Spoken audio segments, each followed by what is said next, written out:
Hello बच्चों, आज हम एक महत्वपूर्ण टॉपिक विविक्तकर डिस्क्रिमिनेंट के बारे में चर्चा करेंगे। अभी कैसे निकाला जाता है, क्या होता है, इसके बारे में हम लोग देखेंगे। हमारी वर्ग समीकरण का मानक रूप होता है ax² plus bx plus c। ये हमारी वर्ग समीकरण होती है। ये हमारी कैसी समीकरण होती है? वर्ग समीकरण। ये हमारी वर्ग समीकरण होती है। ठीक है। अब जब इसको हम लोग हल करते हैं सूत्र विधि से या गुणनखंड विधि से हल करते हैं तो इसके उत्तर आते हैं। x की घात 2 है तो 2 उत्तर आते हैं। जैसे सूत्र विधि का फॉर्मूला होता है x बराबर -b प्लस माइनस करनी के अंदर b² - 4ac बटे में 2a।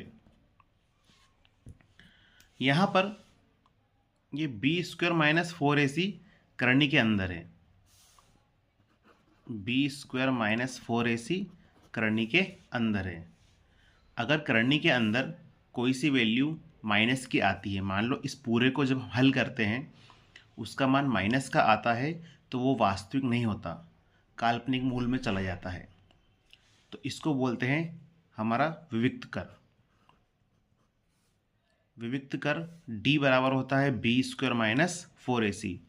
डिस्क्रिमिनेंट आपका d बराबर क्या होता है? b² - 4ac। इस b² - 4ac पर ही निर्भर करता है कि जो x का मान आएगा, x की वैल्यू आएगी, x के जो भी मूल आएंगे, जो भी उत्तर आएंगे वो कैसे होंगे। घात 2 है तो 2 उत्तर आएंगे। इसकी 3 कंडीशन होती है। इसको हम 3 प्रकार से लिख सकते हैं। जैसे ये हमारी लाइन हो गई, ठीक है, एक वास्तविक रेखा हो गई। ये हमारा मध्य बिंदु 0। अब 0 के राइट हैंड साइड जाते हैं तो प्लस वाले आएंगे, लेफ्ट हैंड जाएंगे तो माइनस वाले नंबर आएंगे ना। इधर -1 आएगा, -2 आएगा, -3 आएगा, ऐसे नंबर आएंगे। जब हम इधर जाएंगे तो प्लस का 1, 2, 3, 4 ऐसे नंबर आएंगे। तो 3 कंडीशन होती है, एक माइनस की, एक 0 की, एक प्लस की। यदि कोई नंबर 0 से छोटा हो, 0 से छोटा हो तो वह माइनस का होगा। 0 से छोटे कैसे हो जाएंगे? माइनस के। कैसे होंगे? माइनस वाले। देखिए आप, 0 से छोटे माइनस वाले नंबर कहलाएंगे। और यदि 0 से बड़ा हो तो वह प्लस का होगा। ठीक है। तो 0 से छोटे पर क्या होता है? माइनस। 0 से छोटे पर माइनस और 0 से बड़े पर प्लस के नंबर होते हैं। तो इसमें 3 कंडीशन हम बनाते हैं यहाँ पर। पहला, अब मैं b² - 4ac को मैंने d से दर्शा दिया है तो मैं d लिख देता हूँ। d लिख रहा हूँ मतलब b² - 4ac लिख रहा हूँ। यदि d 0 से बड़ा हो, मतलब d कैसा हो हमारा यहाँ पर? पॉजिटिव हो। यदि d जो है 0 से बड़ा हो, मतलब सारी पॉजिटिव वैल्यू मिले, एक शर्त तो ये हो गई 0 से बड़ा। दूसरी, 0 d जो है हमारा 0 हो। तीसरा, माइनस का हो। कैसा हो? माइनस का, मतलब 0 से छोटा हो। 3 कंडीशन बता दी मैंने आपको। एक तो है हमारी d जो है 0 हो, एक d प्लस वाला हो, प्लस वाला मतलब 0 से बड़ा होना चाहिए।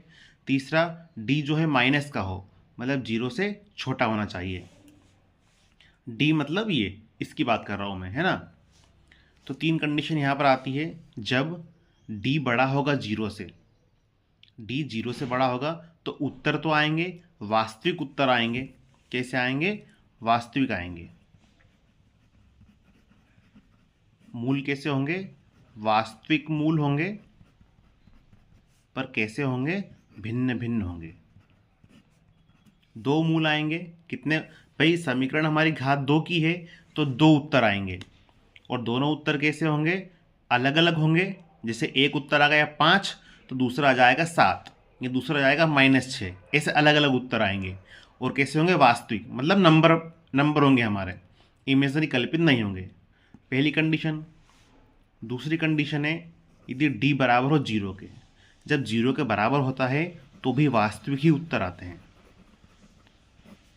तो भी कैसे होते हैं? वास्तविक ही उत्तर आते हैं, वास्तविक मूल ही होते हैं। पर जैसे डी बड़ा था 0 से तो भिन्न भिन्न थे, पर यहाँ पर भिन्न भिन्न नहीं होंगे, यहाँ बराबर मूल होंगे। यहाँ कैसे होंगे? बराबर मूल होंगे। जैसे x, जैसे ये हमारे x क्या है, घात 2 का है, हम उत्तर लाते हैं x बराबर 5, x बराबर 3, पर यहाँ पर क्या होगा, इस शर्त में x बराबर 5 आया पहला उत्तर, तो दूसरा भी x बराबर 5 ही होगा, दूसरा भी आपका x बराबर 5 ही होगा। इसकी तो एक ट्रिक भी है, यदि मूल कैसे हो, d बराबर 0 हो, d बराबर क्या हो, 0 हो, मतलब मूल वास्तविक और बराबर हो, तो उत्तर आता है, उसके जो मूल होंगे -b/2a, ये उत्तर आएगा इसका, क्या आएगा, -b/2a। या आप इसको ऑब्जेक्टिव में ऐसे भी लिख सकते हैं, यदि दो बराबर व वास्तविक मूल हो तो मूल क्या होंगे, मूल होंगे -b/2a, ये आपको उत्तर आएगा -b/2a। इसको मैं आपको सोल्व करके बताऊंगा। तीसरा है माइनस वाला, मतलब d 0 हो छोटा से, उल्टा बोल दिया मैंने, कन्फ्यूजन हो गया बोलने में। d जो है 0 से छोटा हो, d 0 से छोटा हो। अब 0 से छोटा होगा तो ये क्या है, करनी के अंदर आएगा बेटा, b² - 4 इसी करनी के अंदर आएगा माइनस वाला। तो करनी के अंदर अगर माइनस आ जाता है तो उसे बोलते हैं, तो वो मूल वास्तविक नहीं होता है, काल्पनिक मूल होता है। तो यदि d 0 से छोटा हो, मतलब d का मान माइनस का आए, तो इसमें हम लोग लिखेंगे कोई वास्तविक मूल नहीं होगा। देखिए 3 कंडीशन बताइए मैंने आपको विविक्त कर के लिए। ये फॉर्मूला होता है, ये जो अंदर वाला है इसे बोलते हैं डिस्क्रिमिनेंट, विविक्त कर इसे ही बोलते हैं।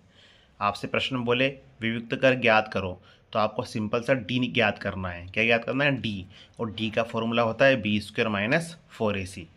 अब इसमें 3 शर्त होती है। पहली शर्त, यदि मूल जो है, मूल मतलब उत्तर, मान, जो भी बोलो आप, यदि मूल वास्तविक और भिन्न भिन्न हो, वास्तविक और भिन्न भिन्न हो, तो d जो है 0 से बड़ा होता है, मतलब प्लस वाला होता है।